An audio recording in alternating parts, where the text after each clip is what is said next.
Salut les potos et bienvenue sur cette nouvelle vidéo de JCN en français. Et oui, pendant que ça mange des petits fours à Paris, nous on est en studio pour vous révéler les tout nouveaux, tout beaux parcours du Tour. Et oui, j'ai bien dit les parce que pour la deuxième année consécutive, on va avoir droit à 2 Tours de France puisque le Tour féminin suivra le Tour masculin du 1er au dernier jour de ce mois de juillet 2023.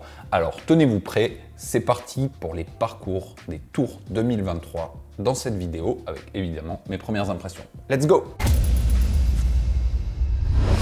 Prenons donc les choses dans l'ordre sans plus attendre en parlant du Tour de France masculin qui débutera en premier le 1er juillet 2023 de Bilbao. C'était déjà annoncé, on le savait, le Tour de France masculin a pour habitude de partir une année sur 2 de l'étranger. Et bien cette fois-ci, ils ont choisi le Pays Basque pour notre plus grand bonheur avec Loïc, puisque comme vous le savez, nous sommes voisins, puisque nos bureaux sont situés à Bayonne.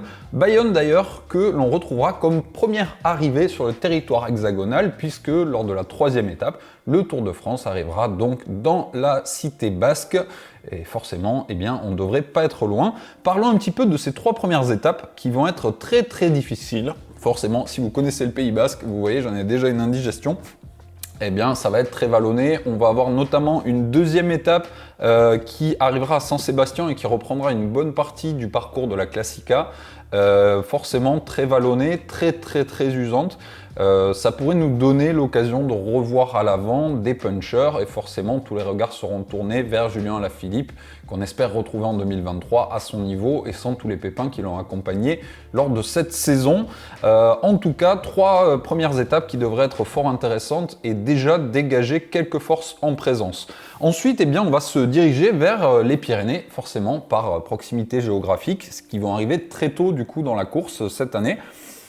C'est un peu ma déception de ce tour, mais forcément, il faut faire des compromis. Arrivant si tôt dans les Pyrénées, on ne pouvait pas faire un enchaînement de 4 à 5 étapes pyrénéennes très salées. On aura quand même droit à 2 belles étapes pyrénéennes avec Pau-la-Reims et Nogaro-Cotteret. Forcément, ce sont 2 étapes qui vont... Tarbes-Cotteret, pardon, je vous ai dit une bêtise. Ce sont 2 étapes pyrénéennes qui vont nous offrir... des premières bagarres en montagne, mais tout dépendra des coureurs et de leur envie dès la première semaine de se livrer à 100%. Je crois moyennement à la grande bagarre de ce côté-là. Comme d'habitude, on a l'habitude de dire qu'on peut perdre le Tour en première semaine, mais difficilement le gagner. Et ensuite, eh bien, on se dirigera vers Bordeaux, une étape a priori de transition, puis départ de Libourne qui nous ramènera à Limoges, là aussi un peu plus accidenté, mais pas de grosses difficultés normalement. Et tout ça avant de rejoindre l'Auvergne pour le Massif central, 2e massif déjà dans ce Tour de France. Et ça s'annonce là aussi plutôt corsé avec un retour tant attendu, celui tant évoqué du Puy-de-Dôme qui forcément est dans l'inconscient collectif comme un monument du Tour de France, même s'il n'a plus été gravi depuis de nombreuses années. C'est le lieu de la fameuse photo entre Jacques Anquetil et Raymond Poulidor en 1964 au coude à coude dans la montée du Puy-de-Dôme. C'est l'une des photos les plus les plus vues, les plus utilisées et forcément les plus légendaires du Tour de France. Dans son noir et blanc classique, sans casque à l'époque. Voilà, ces 2 coureurs de légende qui s'affrontent au coude à coude dans le Puy-de-Dôme. À n'en pas douter, on pourrait revoir un remake de cette photo avec, pourquoi pas, Pogacar et Vingegaard au coude à coude cette année. Particularité donc, le Puy-de-Dôme sera escaladé pour la 14e fois dans le Tour de France en 2023. Première fois sans spectateurs, forcément il s'agit d'un site classé par l'UNESCO. C'est la raison pour laquelle on n'a pas pu y retourner auparavant. Ça demande énormément de contraintes et évidemment respecter la nature sur place. Il a fallu que ASO et les pouvoirs publics travaillent ensemble pour arriver à faire en sorte que ce soit possible. Eh bien, bonne nouvelle, ce sera le cas. Et ça devrait du coup nous annoncer une belle bagarre. Déjà, souvenez-vous, en 2020, on était déjà passé en Auvergne par l'étape de Puy-Marie qui avait déjà fait des dégâts. Donc je crois paradoxalement un peu plus aux dégâts en Auvergne que lors des premières étapes pyrénéennes. Maintenant, encore une fois, ce sont les coureurs qui font la course. On aura droit ensuite à une journée de repos à Clermont-Ferrand avant de rejoindre les Alpes. On passera par le Jura, et oui, même s'il y a une petite déception d'avoir que 2 étapes pyrénéennes, on ne manquera de rien au niveau montagne cette année, puisqu'on va faire tous les massifs français.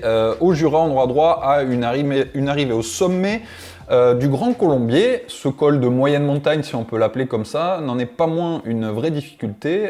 Il culmine à un peu plus de 1500 mètres d'altitude, ce qui change la donne puisque certains coureurs bénéficient grandement de la très haute altitude, d'autres pourront s'exprimer sur ces pentes-là. Je crois là plutôt à une échappée, puisque quand on voit le programme alpestre qui nous attend les jours suivants, il est possible qu'on laisse un ticket pour cette étape. Donc justement, on y vient aux Alpes, eh bien on va avoir droit à un enchaînement Morzine, Saint-Gervais et Courchevel, avec des cols en veux-tu en voilà, des arrivées au sommet. Le retour du col de la Loze lors de l'étape de Courchevel, qui sera escaladé seulement pour la deuxième fois dans l'histoire du Tour, après l'épisode de 2020. Un col qui avait beaucoup plu globalement, à moi le premier, très difficile, qui devrait là aussi nous donner du beau spectacle. Je pense que là en revanche, à la sortie des Alpes, forcément, on y verra plus clair et on aura droit au seul contre-la-montre de ce Tour. Un contre-la-montre très sélectif, donc clairement pas pour les rouleurs, entre Passy et Combloux, le 18 juillet. Donc voilà, c'est la particularité aussi de ce Tour, très peu de chronos, énormément de montagnes, énormément de massifs différents, avec beaucoup de massifs intermédiaires finalement, même si on a droit à un triptyque alpestre bien chargé. Et on finira forcément, puisque je vous ai dit qu'on aurait droit à tous les massifs, par les Vosges. Et on aura là aussi une arrivée au sommet de la station de ski du Markstein. Et oui, on aura droit donc à un beau programme jusqu'au bout, jusqu'au retour aux Champs-Élysées pour terminer ce Tour de France de façon classique, donc avec une étape Saint-Quentin-en-Yvelines-Paris le 23 juillet et une arrivée au sommet la veille, donc du spectacle jusqu'au bout. Globalement, quoi vous dire de ce Tour ?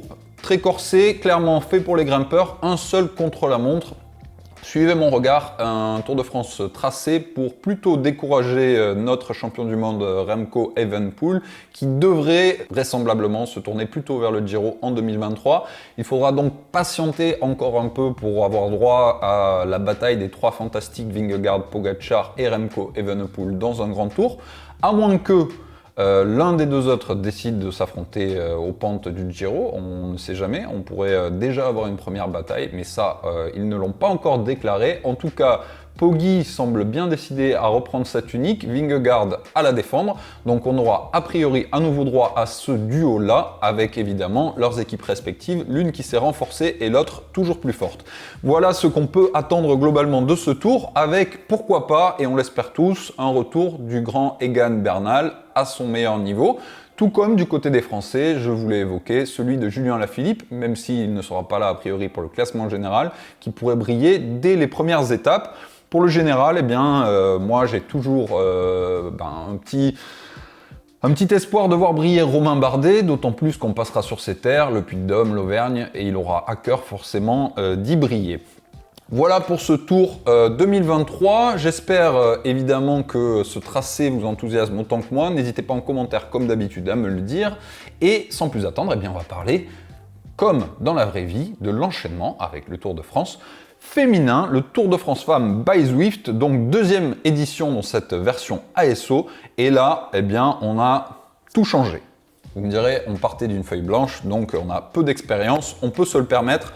On aura droit à un grand départ de Clermont-Ferrand, donc là aussi l'Auvergne sera à l'honneur, avec un enchaînement d'étapes casse-pattes qui vont nous offrir à mon avis un spectacle et une ouverture de course inédite. C'est un peu dommage à mon avis, malgré tout, qu'on n'ait pas conservé cette identité de faire partir les femmes du même endroit que les hommes, en l'occurrence de là où les hommes arrivent. L'année dernière, si vous vous souvenez, elles partaient des Champs-Élysées le même jour que les hommes y arrivent. Je trouve que c'était une belle fête du vélo que d'avoir tout le monde sur le même plateau et dans la même ville. C'est ma petite critique, mais je conçois aussi que partir tous les ans des Champs-Élysées pour les femmes, c'est contraignant d'un point de vue géographique. Il faut tenter des choses. En tout cas, on aura droit à ce départ de Clermont-Ferrand, donc le 23 juillet, même jour que l'arrivée des hommes, vous l'aurez compris. Puis s'enchaîneront 6 étapes très accidentées avant les Pyrénées. Donc on va avoir droit à une étape toujours dans le Massif central avec une arrivée à Mauriac. Puis nous aurons dans la foulée une arrivée à Montignac-Lascaux, célèbre pour la fameuse grotte. Nous allons ensuite passer par Cahors en direction de Rodez, puis Aunay-le-Château, Albi, Albi-Blagnac en banlieue toulousaine, et enfin une étape Lannemezan-Tourmalet la veille de l'arrivée, qui devrait être le juge de paix avant, attention, un contre-la-montre décisif le dernier jour autour de Pau. Ça nous rappelle des bons souvenirs pour celles et ceux qui aiment Julien Alaphilippe. Bref, à mon avis, de quoi nous donner beaucoup de spectacles, et surtout j'aime beaucoup ce clin d'œil de la part des organisateurs du Tour d'avoir inclus le Tourmalet qui deviendra dans l'histoire du Tour de France femmes, comme ça a été le cas dans l'histoire du Tour de France masculin, le premier col hors catégorie des Pyrénées à avoir été gravi, puisque en 1910, eh bien, il fut le premier col gravi par le Tour de France masculin. Eh bien, ce sera la même chose pour les femmes, donc j'aime bien ce clin d'œil de l'histoire et bravo aux organisateurs d'y avoir pensé. Ça devrait a priori être le juge de paix, mais comme je vous l'ai dit, on n'est pas à l'abri des surprises lors des premières étapes très accidentées. Vous le savez, le peloton féminin, avec eh bien, moins de coureuses par équipe, offre en général une course assez décousue, à laquelle eh bien, il est difficile de savoir à quoi s'attendre. Donc ça devrait nous offrir un beau spectacle. Évidemment, la championne en titre, Van Vleuten, devrait être au départ pour défendre son maillot jaune. Championne du monde également, vous le savez. Je suis pas sûr que ce soit si simple pour elle, pour toutes les raisons que je vous ai données, même si elle sera au départ la grande favorite, si elle a tous ses moyens avant d'affronter ce parcours. On peut, du côté des Frenchies, reposer tous nos espoirs une nouvelle fois sur Juliette Labousse, qui sera vraisemblablement notre meilleure candidate à la victoire, ou du moins au podium final. Et on espère surtout revoir notre Audrey Cordon-Rago national à son meilleur niveau d'ici là. Et en attendant, on lui souhaite un excellent hiver, une bonne récupération. On n'oubliera pas donc ce fameux contre-la-montre final autour de Pau qui pourrait rabattre les cartes si au sommet du Tourmalet on se retrouve avec des écarts faibles. Ce dont je doute relativement quand on voit l'année dernière la façon dont ça s'est passé, mais encore une fois, tout reste à écrire pour les femmes. Voilà les amis, ce qu'on peut dire sur ces parcours du Tour, on aura le temps d'en débattre, de revenir dans le détail lors d'une preview plus complète à l'approche du Tour de France, des Tours de France d'ailleurs. Commencez à commenter, à nous dire vous ce que vous en pensez, si le Tour passe par chez vous, si vous êtes breton ou de la Méditerranée, si vous êtes déçus d'avoir été les grands oubliés. Bref, tout ça en commentaire et nous on se retrouve très vite avec Lolo dès le prochain GCN Show pour parler de tout ça et d'autres choses. Allez, bisous!